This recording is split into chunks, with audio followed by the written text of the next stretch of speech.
Jackson because the Nets were really interested. They were really working on a deal involving Brook Lopez and all these guys, and it sounded like they were going to get Brook Lopez was going to go to the Nets, and like the Nets were, I think we're getting like Reggie Jackson, like Perry Jones the third, and someone else, like something like that would have been a great deal for the Nets, and looked like it was going to happen, and then the Pistons came out of nowhere and got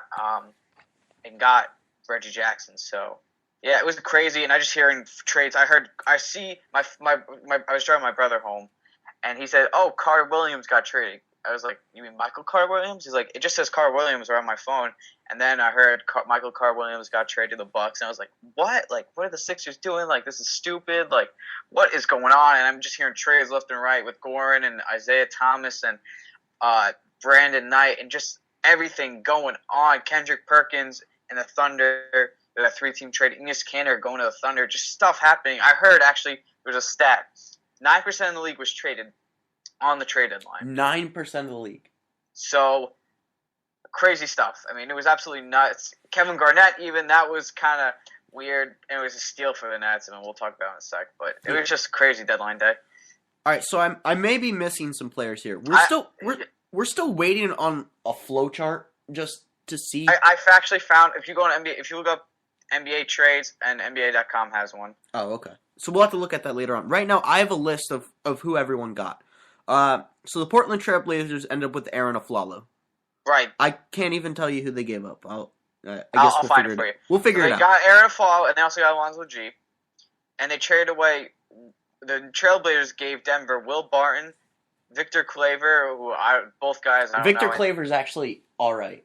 And Thomas Robinson, who I actually like, but they already have Fareed, so I kind of didn't get that. And they also got a first-round pick that's lottery protected, but I'm doubting Trailblazers are going to be in the lottery this year, so they're probably going to get the pick.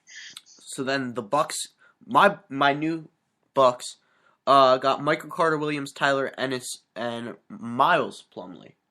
I think I get the right Plumlee. Miles. Yeah, Miles Plumlee from the Suns. Hold on, let's not forget the greatest trade of the deadline. Pablo Prigioni going to the Rockets for Alexei Shved and 2 second-round picks. Alexei Shved. He's probably one of the greatest players to ever live. The Celtics got Isaiah Thomas, and they gave up. Did they even give any players up? I don't think they did. The Celtics? No one significant. No, they didn't give up anyone significant. They gave up Marcus Thornton, and they also gave up a first-round pick, which was actually originally Cavs, and it's not for this year. It's going to be for next year. Okay, so that went to the Suns. The Heat got Goran Dragic and Zoran Dragic from the Suns, and they gave away Danny Granger, John Salmons. I didn't even know John Salmons was on the Heat, to be honest. I didn't even know John Salmons was still playing. Picks. 2 for in 2017 and 2019. So these picks aren't going to be for a long time, actually. And then the Pelicans were also involved. So the Pelicans got Norris Cole, Justin Hamilton, and Sean Williams. Okay, that's fair. So I guess John Salmons was on the Pelicans. I think he was. How is John Salmons still playing? Yeah, I know, right? Isn't he like 38 years old? He's old. Norris Cole and the Pelicans. Norris Cole probably hates himself right now because think about it. For Cole's whole career, he was a rookie when LeBron first started with the Heat. So he's kind of been on the winning team the whole time. And now with the Pelicans, he's got to fight for a spot. But it'll be interesting to see. Timberwolves got Garnett for Thad Young. Yep. I don't really get that. Do you why? What did the Timberwolves want with Garnett? I don't know what Billy King said to T-Wolves GM, but whatever he said convinced him to take KG for Thaddeus Young, which is a steal to me. You're talking about KG, who's probably going to retire either after this year or definitely next year. And then you have Thad Young, who's a young guy, 15 points per game kind of guy who can get the boards. He can rebound. He was a good rebounder in Philly, not so much Minnesota, but he's still a good player, and it was really a steal for the Nets. And he actually did pretty well yesterday for when they played the Lakers. I don't understand how you take a washed-up 38-year-old who used to play for your team and give away a 26-year-old with potential. Yeah. That you gave up your superstar for. I wouldn't say their superstar right now is Wiggins. Well, no, they gave up Kevin Love for Thad Young. Right. That's the guy. This is the guy they traded for. Granted that trade was for Wiggins, but Right. I mean, he's a piece. I don't get it, but And also the Pistons trade, 3-team trade involving Detroit, Oklahoma City, and Utah. So Detroit just got Reggie Jackson. That was it. No one else, right? they got Tayshaun Prince as well. They did? So basically, everyone's getting their stars from 2004. Right. So the Thunder got Enes Kanter, Steve Novak, DJ Augustine, and Kyle Singler, which is that's awesome for the Thunder because their bench is gonna be upgraded now. I like Kanter. I've always been a fan. Steve Novak can hit the three still. DJ Augustine's a good backup point guard, and Kyle Singler's okay, whatever. And the Jazz got Grant Jarrett, who I've never heard of, Kendrick Perkins, who's not even on the Jazz anymore. He just signed with the Cavs. A second-round pick in 2017 from the Pistons, and a future first-round pick from the Thunder. Wait, they waived Kendrick Perkins already? Yeah, Kendrick Perkins is now on the Cavs. They waived him.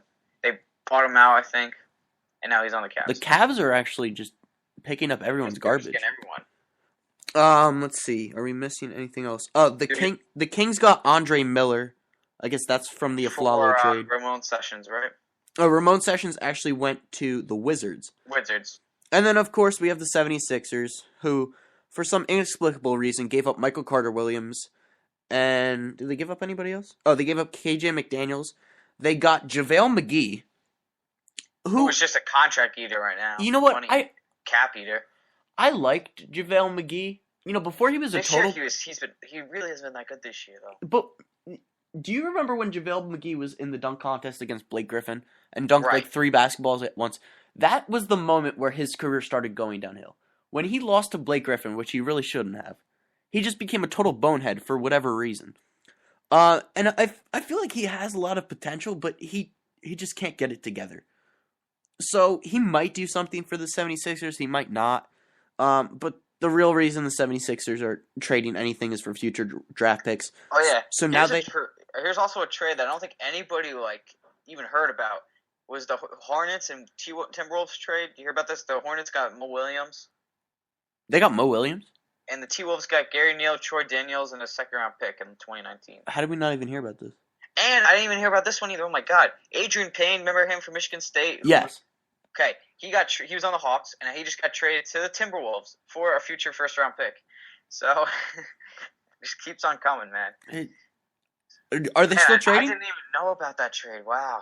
Okay, that was the 76ers. The last trade before the trade deadline was the Austin Rivers trade that sent him to the Clippers. Wait, I thought he was already on the Clippers. I'm saying that was the last trade that happened before the trade deadline. So the 76ers have 3 first-round picks this year. And they could possibly get the 1st, the 6th, and the 9th pick or something like that. That'd be awesome. That's pretty great for them. They also have however many second-round picks in 2020. And they also have that guy overseas. They drafted that guy who's going to come. They drafted 3 different Croatian small forwards. Yeah, Croatia, man, they're players. They have these young guys. And then they have Joel Embiid, obviously. Think of the Sixers get Jahlil Okafor. They will have the best front court in 2020 or something. They will have Jahlil Okafor, Nerlens Noel, and Joel Embiid. That is pretty good. That is pretty great. I just don't understand why you trade Michael Carter-Williams, because he was your future point guard. We're never going to we're never going to know. I understand that Sam Hinkie's trying to build for the future, but I feel baffled by it. I'm that's your point guard for the future. He's a point guard for the future. It was perfect for the Sixers. You have some bad seasons, but he's got experience, and you use him, and gone. Traded. I'm not sure. And they have no one. They traded KJ McDaniels, who's the other relevant guy on the team, because he could dunk pretty well. And they really have no one. They have Nerlens. That's it. They have Nerlens. And I could be wrong, but didn't they trade up for Michael Carter-Williams? I want to say they did. I don't remember. So that just throw that out the door. But I gotta ask, who is your winner from the trade deadline? Is it your Suns? The winner. I don't want to say the Heat, because I just can't. I just mentally cannot say that. The Bucks. I mean, the Bucks were not too bad. I understand they gave away Brandon Knight, but they did get MCW, and they're they've surprised a lot of guys, with these trades.